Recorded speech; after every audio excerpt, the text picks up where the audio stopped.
And now, you're tuned in to RBLR, the home of Tampa Bay's Reveler Sports. What's up? Merry Christmas and happy holidays, RBLR family. Musab here, and man, oh man, the humidity is the only thing rising in Florida right now. We're going to be pulling up to South Florida with a chip on our shoulder and a lot to prove, but I'm not going to sugarcoat that Carolina trip. It was a rather total wipeout, dropping a 7-8 when the division was right there.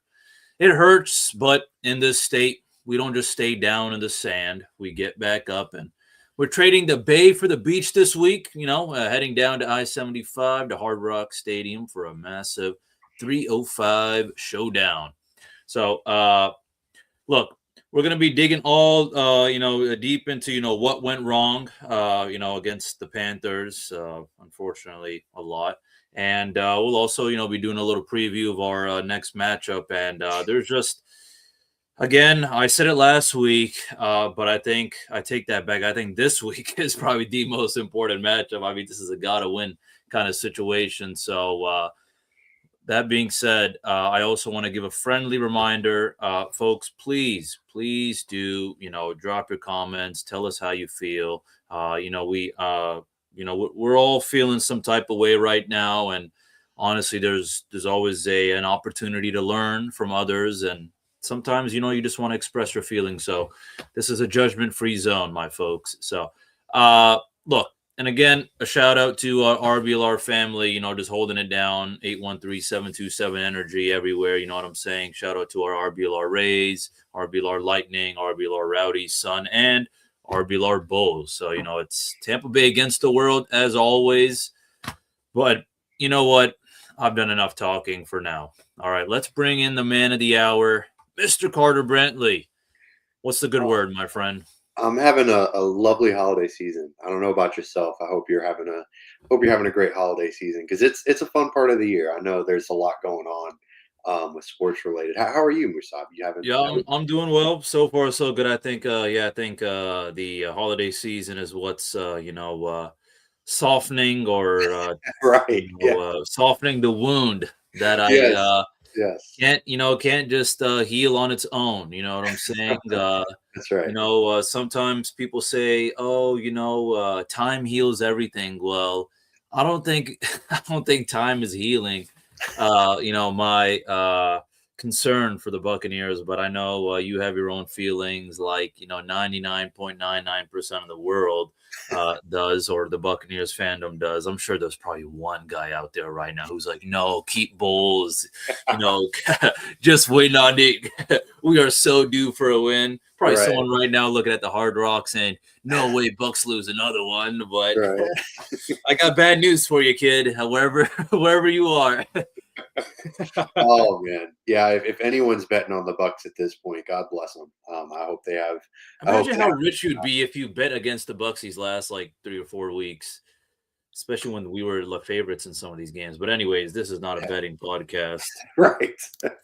Yeah, no, this is just a Bucks podcast, which you could view that as fortunately, because you can get some stuff off your chest, like Musab said, with some comments, or maybe just kind of commiserating in pain with us as we talk about it. Being a Bucks fan is a gamble itself, if I may say.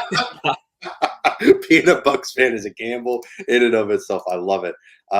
Yeah, unfortunately, they took another L, versus Carolina. Like Musab said, it was not a fruitful journey up into the into the Carolina Panthers.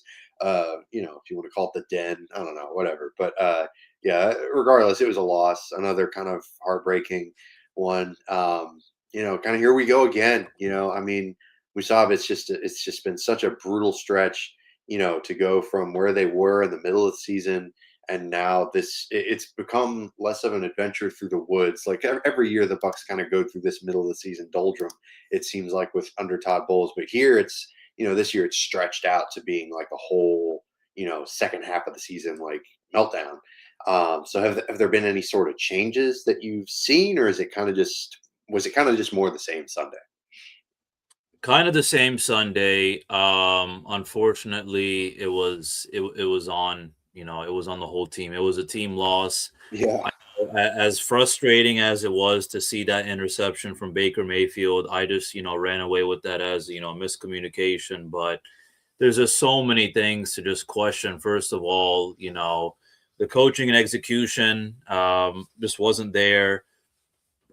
The offense, I just felt like it was just predictable play calling. It was I easy did to not get it. thing. Josh Grisar kept on, basically force feeding Bucky on first downs. And just when we had some rhythm going, I mean, our run game didn't look that bad, but every time our run game had some sort of rhythm, it was killed by, something like penalties, for example. Shout out Luke Gadecki. And then the other thing I also want to say is, and I want to give a shout out to my friend as well, Andy, who had, called this out, which was, it seemed like, first of all, we weren't utilizing all of our starting receivers, but it makes you think, maybe that's just because they haven't been in unison as maybe we expected. And it makes me think, I feel like when our backups were in and when they were playing for a couple of weeks, week by week, it seemed like they were looking better than, our receiving core this past weekend. Yeah, man.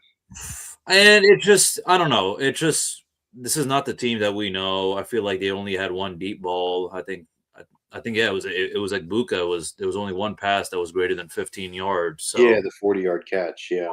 VR catch to like BUCS. So, yeah, just all things cost us. It was just so confusing. I mean, even ending, the first half, with Ted McMillan getting the touchdown on us, it affects the scoreboard also. But you're going into the locker room, you're losing to the Panthers, and you just got cooked by Ted McMillan. I thought that was also really odd. I mean, I could go on and on and on, but of course, I want to hear what are the big things that caught your eye. What keeps happening? It's just like, we've seen this for 3 or 4 weeks. It's like if you and I can see these things, and if you and I can be discussing these things, Oh, surely they do. Right. it's like, hello, is anyone? It's like the lights are on, but nobody's home. Right. Yeah, I don't get it, man. I think the biggest thing that jumped out to me, you mentioned it, was the over reliance on running the ball. It was weird. Like, I love, ground and pound, like that whole methodology, but man, if it's not working, you got to move on, and it wasn't. And their pass rate over expected was super low, like abysmally low, which, that's not necessarily always going to correlate to failure or success in the inverse, but like, oh man, you got to have some kind of balance, and there was no balance to be found in this offensive game plan. There were a lot of rumors, like, I don't know if you saw this, but there was a lot of like kind of chirping about maybe Bowles stepped in and was like, hey man, we got to keep the defense off the field, like establish time of possession. Like, we do the USF show, and the USF was, USF under the Golish era was always pedal to the metal. This seemed the opposite of that, like literally trying to melt the clock and to the detriment of the offense, like, using time of possession as like an indicator of success. And Bowles even mentioned this weird, like, oh, well, if you run the ball over 30 times, then you're usually going to win games. And it's like, well, brother, that's not what you should be shooting for. Like, that's not the goal. Like, a team doesn't go into a game thinking, oh, we're going to run the ball 30 times no matter what, and we're going to win this game. Like, no, they're going to win the game, and then they happen to run the ball 30 times. Like, he doesn't seem to grasp the survivorship bias, and it was, yeah, it's disheartening, man. And it's kind of something new every week. It's hard to really pin a single trend with this team. Like, it's not necessarily just the defense, not just the offense. It's like, it's all of it. And yeah, it's disturbing. It's depressing. It's really it's really some dark times. Were there any positives that you could take from this game, Mr. Treek? I mean, I know we just kind of spent the last 10 minutes just kind of crapping on the Bucks, and rightfully and deservedly so. But man, was there any silver lining to this loss?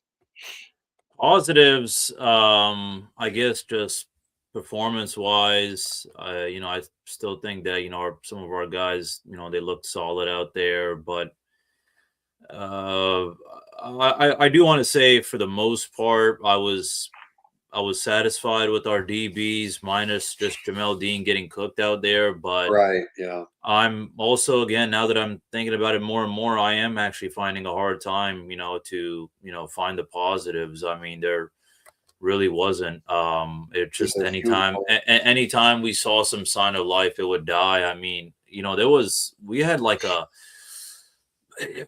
14, 15 play drive that ended in 0 points. You know what I'm saying? So as much as, Yeah, the run game was able to move the chains and, control the clock, it didn't really matter because we weren't able to execute in the red zone. So, right. and then, yeah, just when our DBs did okay, even though they should have stepped up more.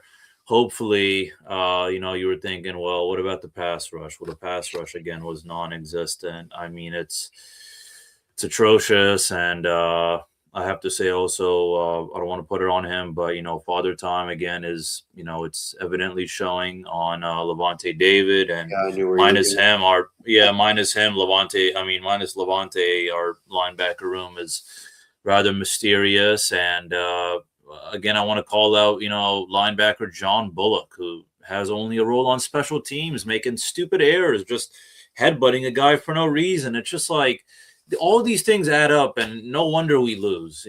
So yeah, And yeah, I don't know what to say. I don't even know what to say. I know you and Zach Blaine had a show last week that I wasn't on. I had the flu, and we everyone's talking about it, like Bowles just getting kind of burnt, like kind of sent to the coals. They're just toasting them, and again, rightfully so. Like it's hard to not blame, like you said, this when so many things go wrong.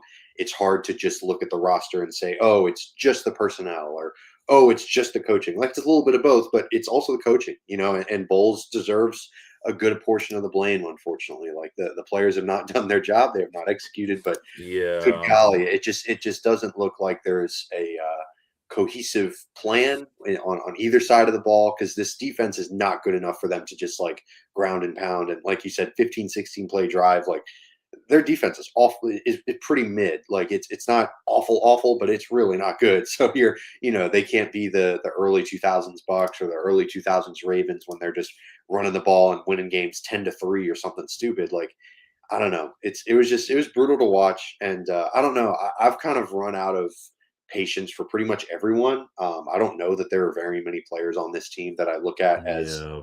redeemable moving forward. But I don't know, Mr. Treek. Maybe you disagree. Maybe you're a little bit more optimistic than myself. But is there anyone that deserves a little bit more patience, or is everyone kind of worthy of criticism?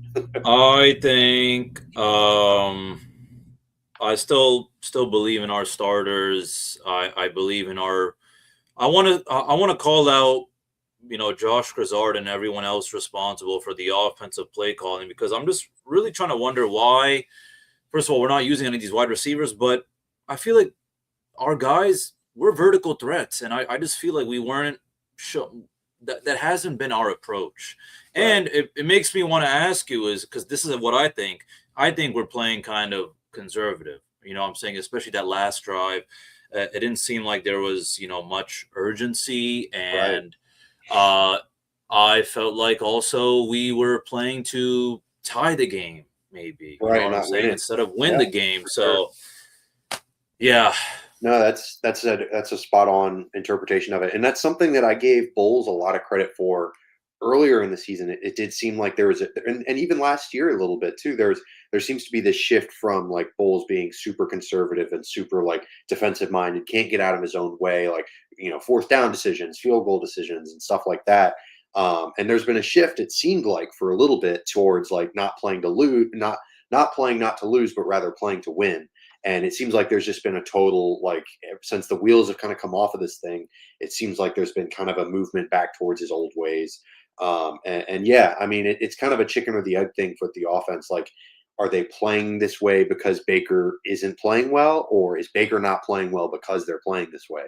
It's kind of one of those things, like, which came first? Like, is it, and I kind of compare it to the Jalen Hurts in Philadelphia situation, because Jalen, like, that Philadelphia offense has been atrocious too this year, and they've been weird with the play calling too. Like it's been like, what the heck is going on? You have AJ Brown, who's just not getting targeted nearly enough, and now it's kind of similar with the Bucks now, and it's just depressing. Like you said, like no receiver had over 40 yards receiving this past week. Like it was like Buka with the 40-yard catch, and that's it. Like Yeah. I don't really get it. I don't get it. And whether you mentioned it earlier with the cohesiveness, whether it's just a chemistry thing, whether they just haven't played together enough, but I don't know what it is. But man, it's depressing to watch. It's really disheartening because these are talented players.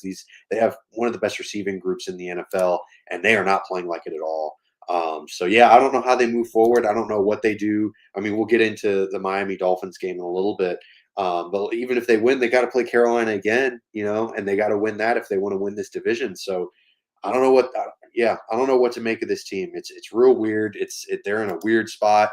Um, and yeah, I don't know, man. I don't know what they do moving forward because this is going to be an awkward offseason with either some decisions to make, whether they're letting go of Bulls or moving on from them or keeping them. It's going to be a decision, and yeah, we'll talk about it throughout the offseason. But if you're looking to move on from your wardrobe, if you're looking at your wardrobe and you're thinking, man, I could really use an upgrade. I'm looking more and more like Todd Bowles in here with his closet. Definitely head to shop.rblrsports.com. We've got some really great upgrades. I know it's kind of a dumpster to fire of a team right now, but still, you can support all the other Tampa You can Bay always sports. do some therapy shopping, That's right. Some That's what I retail do therapy now always instead. does. Yeah, it always does the heart some good. So we'll give you a promo code since they've been playing so poorly. Cannon, CANNONS. Type it in, get 10% off your entire order. We'd really appreciate it. It's a way to support the pod. But anyways, like I just mentioned before that, a little ad read. We can talk about the BUCS Dolphins game. I mean, it's a weird one here. They've got a backup quarterback in with Quinn Ewers. They have moved on from Tua, at least for the rest of the season. I don't know what to say, but it's really interesting, and we'll get into the Dolphins specifically. But before we do, I did want to talk about their chances. What's the road to the Bucks' success? So what are the outcomes that have to happen for the Bucks to still end up winning the division, Mr. Tariq? Yeah. So how it's gonna be is basically if the Bucks win and Panthers lose to the Seahawks, it just it comes down to who wins then week 18. Right. But that's the big thing is we hope Carolina loses to Seattle. But now on the other hand, I mean, if we lose and Carolina wins, I mean they're already at the top of the NFC South already. So that doesn't help. But it does make me think then if I'm trying to calculate it, but even if we were to win next week, they still would would they not move on? Yeah, I mean that's a good question. That's a good question. Because Yeah, it just comes down to basically we just have to win 2 games, but if we lose this, it's over. yeah. If the Panthers win and the Bucks lose, it's over. Yeah, the Week 18 game does not matter. So it's really interesting. I don't really I don't really know what's going to happen with Seattle because Carolina's not really great either, right? Like they're not really playing super well either. So it's not really one of those things. I don't know what to make of what's going to happen this weekend because theoretically both the Bucks and the Panthers could lose, and then man, if that happens, then it's really down to that Week 18 matchup, and it should be really really interesting. And yeah, unfortunately for neither of these teams, um, neither of these teams are going to be wild card teams because they both have such abysmal records. Like the best that either one of them can finish at is 9-8. So I don't know. It's weird. Like there's a lot of tiebreakers. They would need they would need for the Bucks to they can get in at 8-9, but they would need to lose to the Dolphins, and then they would need the Panthers to lose to Seattle, which maintains their common opponent's tiebreaker edge. It's so complicated. I There's so know much. it just Yeah, there's so much weirdness with this stuff. Like the common opponent tiebreaker. I don't even know what that means. It's it gets basically it gets weirder and weirder the more we lose because I feel yes, like we were discussing these scenarios when we were going against the Falcons and right. it was easier at that time and then Yes, yeah. it And was now like it's yeah, now it was like kind of hard against the Panthers and now it's like okay look this is it so yeah. yeah. Yeah, I don't know, man. So that's kind of where we're at. If the Bucks just win out, we've said, I feel like we said this all year. If the Bucks just win out, they're in good shape. If they win these final 2 games, they'll take the division. If they lose this weekend and the Panthers lose this weekend, the Bucks still can beat the Panthers. But basically, none of this matters if they lose in week 18. Like that week 18 game is pretty important, but this one's important too because if they win this Sunday, they don't even have to worry about the Seattle Seahawks Panthers game. They can just focus on week 18. But if they lose and the Panthers win, then that's it. Week 18 doesn't matter. So that's kind of the division scenarios that I wanted to get to before we even talk about the Dolphins. Because the Dolphins, like I just said, they're on their backup quarterback, Quinn Ewers, the rookie out of Texas. Early returns, who knows? This is such a weird kind of not quite dumpster fire, but definitely not good team. So they've got some tendencies. They've got some things that we can break down for the Bucks. They're pretty bad defensively. Like they're bottom 10 in versus the run and the pass in terms of expected points added. They run the ball relatively well. Devon Achane, who we'll get to, one of their key players, he's actually been outstanding this year. But they just can't throw the ball. Tua's been awful. They don't push the ball downfield. They're 28th in average depth of target, which means that they do a lot of dinks and dunks, but they are 5th highest completion percentage. So those dinks and dunks kind of work out, but against other teams, they have not had a lot of success. They also turn the ball over quite a bit through the air, 2nd highest interception percentage. So some things that the Bucs could pick up on. Maybe we'll see how Quinn Ewers does, because a lot of these stats have been accumulated with Tua under center as opposed to Ewers. But that's kind of some things to watch for. But they also have some fun players. I mean, we already kind of mentioned Achane, but are there any other guys that you're looking at this weekend, Mr. Tariq, who maybe caught your eye when looking at the Dolphins tape? Yeah, man. I'm looking at Jalen Waddle. Vertical. Yeah. Unlike our wide receivers, he's a vertical route threat. Okay. 43% of his passing plays this season have been a vertical route, and according to NFL Next Gen Stats, through Week 14, he is actually he's ranked 3rd in the NFL with 449 yards on vertical routes. So I'm going to be looking at the Waddle versus our DBs. I'm looking at Dean and Morrison. How we handle that, just because. It just makes me think. I mean, who was a vertical threat last week was, Tet Mack. So right. I just feel like I remember I still remember I was talking to Zach about it. I vividly saw it, with Drake London and Zion McCollum. Oh, geez, yeah. So it just, there's just something about our DBs getting cooked on these, vertical routes by, of course, these, starting or star receivers. But that's probably the big guy I'm looking at, on top of, just because he's a tight end and there's some allergy we have to right. Tight ends over there. I mean, he's also a red zone problem. So I mean, he's already Darren Waller, 6 touchdowns already this season. So I'm just expecting one of them. If our pass rushers is not looking dominant at all, or not, shaking Quinn Ewers up, then, he could end up, cooking something up, because I have to say, I mean, for his first start, I think he did okay. I mean, he's still, showing some signs of, vulnerability, and he's still learning. He had 2 interceptions, but he threw for 260 yards. So, we also have some tendencies against, rookie quarterbacks, to kind of crap the bed. So that's probably the big thing I'm looking at is their defense isn't too much of a worry compared to their offense. And at the end of the day, you gotta get points on the board to win. So as much as their defense wants to supposedly slow us down, hopefully we'll cook up something. I'm just, banking on RD. For the love of God, to do something, because this is really it. Yeah, this is the season, man. This is the season. Like you said, this is it. And they can't really depend on Seattle to take down Carolina, because there's just too much at stake here. And it would be very NFC South-esque for both the Bucs and the Panthers to lose, and then the Bucs to win next week and somehow still win the division. That would just feel like the perfect cherry on top to this god awful division.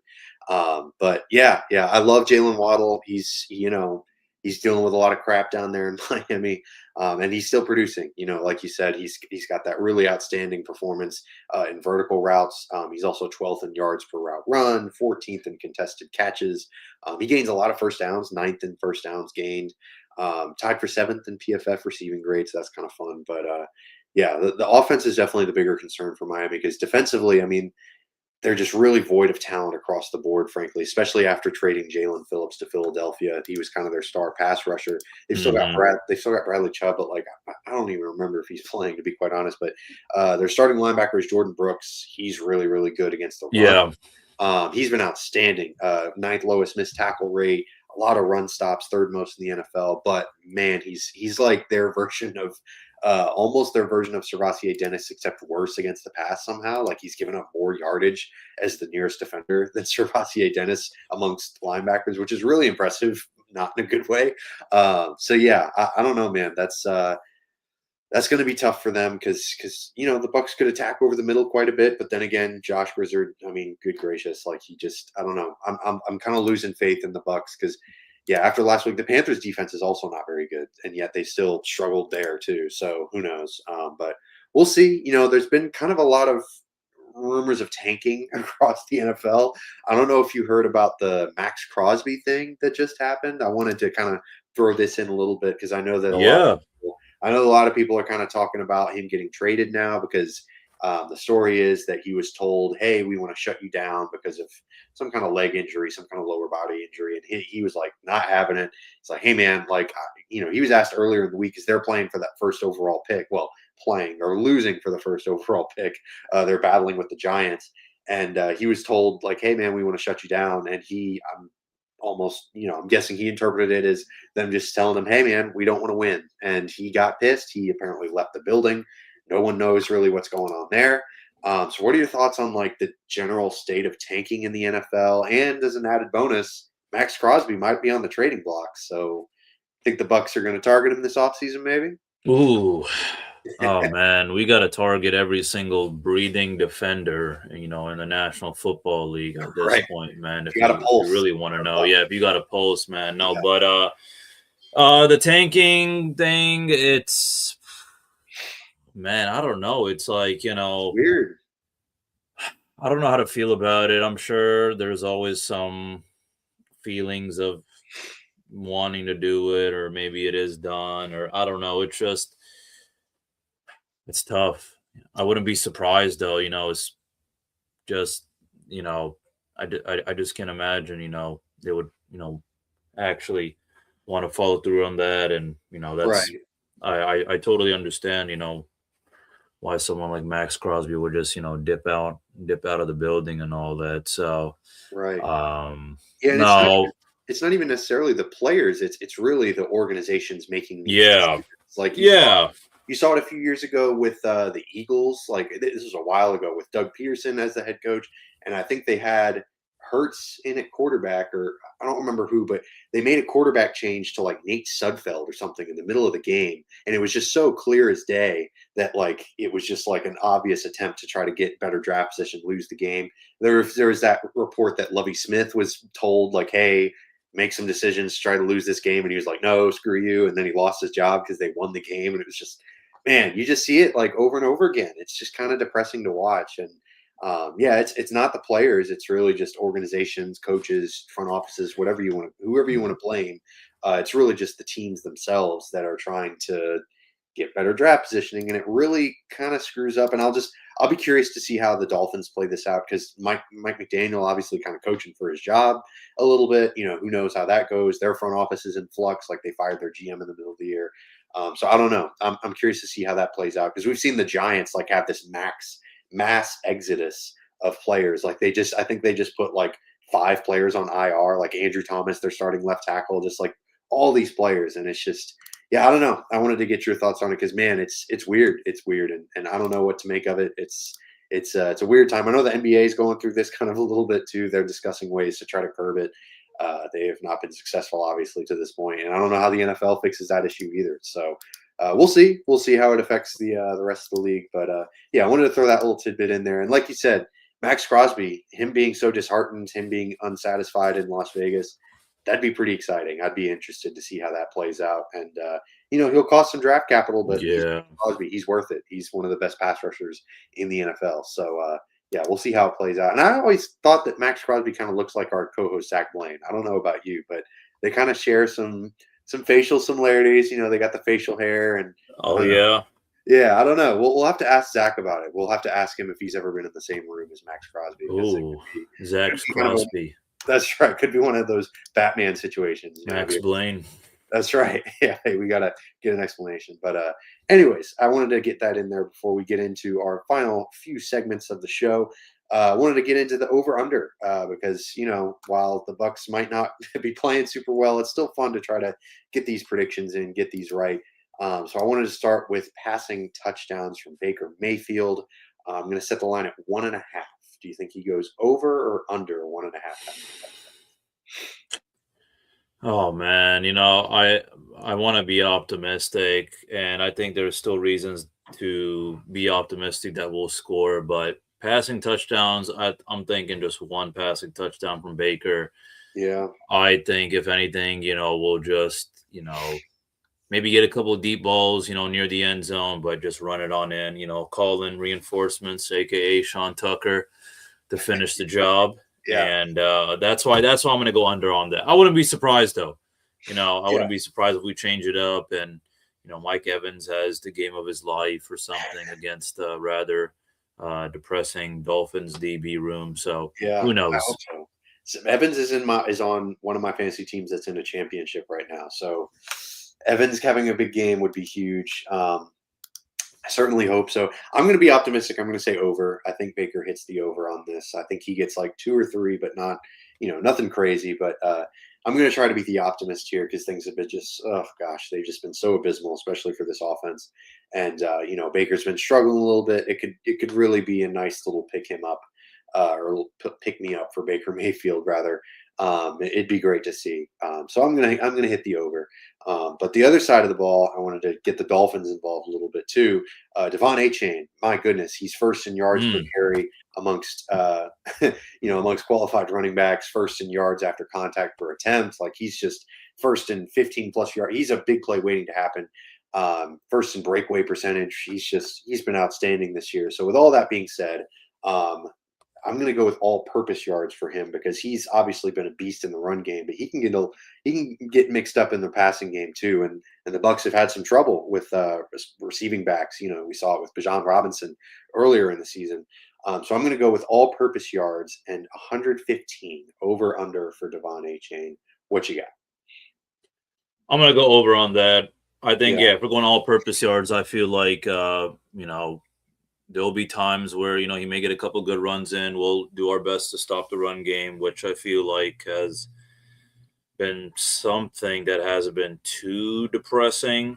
Yeah, there's still one of the run defense. Yeah. We got a good read and run defense. But again, it's just the feeling I have is it's going to be like, Bijan Robinson when he played us, at the beginning of the season where it's like, he's running and he's, getting a lot of, passing opportunities and racking up yards to that as well. So I'm going to go over on that.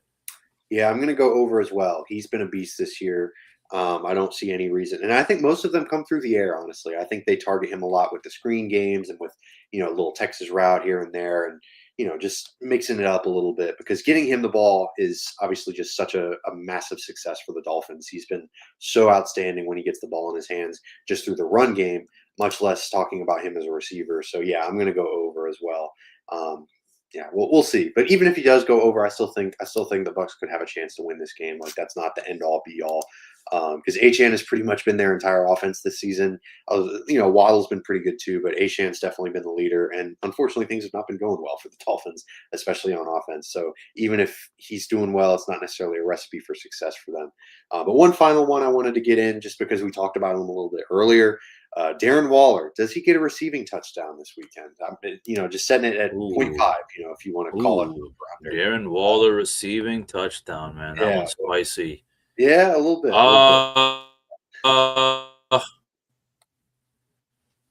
I'm going to go. It would, if you were to get a receiving touchdown, it would be against us. Yeah. That's some kind of Bucks life kind of thing. So Yeah. for the vibes, in honor of holiday season, I think I'll go over on this. I think I'll tell you this though. I think they'll at least make an attempt. You know what I'm saying? It might be like, finally our pass rush has finally existed, and they as soon as they get Quinn Ewers, he throws the ball. It's a bad pass to Darren Waller, but he had the vision. I think they're definitely going to look at him. I mean, why would you not? If you're a tight Yeah. end, you ought to be, licking your chops right now. You know what I'm saying? Knowing you're playing the Buccaneers. 100%. Yeah, I mean, you see it all. You see it all the time with rookie quarterbacks. The tight ends can be kind of safety valves. They're bigger bodies, they're bigger targets, and they're always running a little bit shorter routage than their wide receivers, so they're a little bit safer in their mind too. So yeah, I'm going to go over as well. I think he gets a receiving touchdown in. So if you got him in fantasy, start him because I think that he's going to have a pretty decent game. But regardless, that brings us to the last segment of our show, and regardless of what happens, I do think that the Bucks win this game because we're getting into predictions, and I think they come out with a victory here. I know it's been a while, but man, the Dolphins are so bad. Like if they lose to the Dolphins, man, I don't know. It's going to be a long off season if this happens. But so that's why I'm saying I think they're going to win. I got them winning 21-14. I think they do a good job of putting the limit on Quinn Ewers. He's not mobile in any aspect. His arm is kind of a little bit on the weaker side. Like he's very much like a game manager style quarterback. So they won't be pushing the ball down the field, I don't think, as much, even with Jalen Waddle and those vertical routes. Like a rookie quarterback like Quinn Ewers, he's going to be a bit nervous back there. I do think Yaya Diaby gets involved with the pass rush. Like he's been graded out pretty well. He gets a lot of pressure. He just hasn't quite been able to get home. And I think that might change this weekend. So I've got the Bucks winning 21-14. Who you got winning, Mr. Tree, and by how much? Yeah, I got 30-17 Buccaneers, and I think it's just going to be kind of a more of a defensive battle for the most part. But I think Bucks will be able to cook up things here and there. I think Devin Achane's going to have still a damn good game. Our run defense will slow him down, but it's really just the passing game and the screen passes I'm going to be worried about. But I'm thinking, the Rook's going to be making some errors. Hopefully we have a cleaner fourth quarter. And I was going to go 28-17, but I said, you know what, in honor of the holidays and because it's a rookie game and it's just like, I mean, maybe we are, like that frat boy, wherever he is, on Hard Rock saying, Bucks are due for a win. I think the Bucks might actually rack up a safety this game. Ooh, a my safety. random. Yeah, Okay. that's why I was gonna go 28-17, but I say, you know what, we'll sprinkle a little safety. I think it's just because of a silly, stupid Dolphins error. It's just the fire, the building's on fire. The rookies, taking care of the helm or whatever, and it's just whatever. So I love it.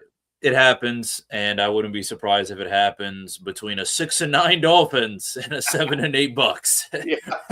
Oh man, I love a good safety prediction. That's awesome. That's fantastic. It's just what a shot in the dark. I love it.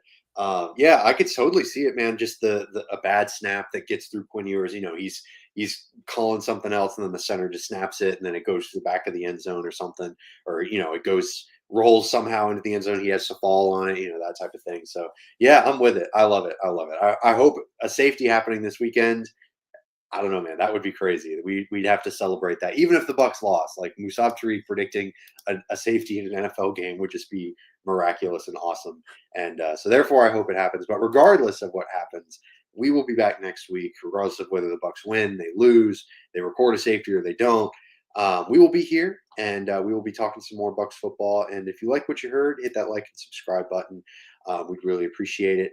You can also drop those comments, man. We've got a lot to talk about, and we know that y'all do too. We know y'all got some opinions, so definitely hit that comment button on YouTube because we'd really appreciate your feedback. But yeah, give us a like and subscribe, comment as always, and we'll see y'all next week. But until then, and as always, go Bucks. Go Bucks.